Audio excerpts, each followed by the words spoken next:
High, আমি রূপসা। কেমন আছো তোমরা সবাই? কেমন কাটছে তোমাদের শ্রাবণ মাসের সোমবারগুলো? এটা শ্রাবণের দ্বিতীয় সোমবারের ভিডিও। অনেক আগেই শেয়ার করার কথা ছিল, কিন্তু আমার কাছ থেকে এই ভিডিওগুলো ডিলিট হয়ে গেছিল।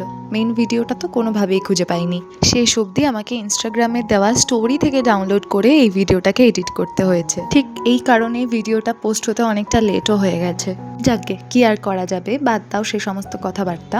দেখতেই পাচ্ছ যেমনটা ভিডিওতে, যে আমি প্রথমে আমার বাড়ির বাবার মাথায় জলটা ঢেলে নিচ্ছি, আর এরপরে মন্দিরে গিয়ে জল ঢালার জন্য বাবার সমস্ত জিনিসপত্র আমি গুছিয়ে নেব। তার সাথে সাথে আমিও সুন্দর করে রেডি হয়ে নেব। আমি প্রত্যেক সোমবারে একটা শাড়ি পরেই যাই বাবার কাছে।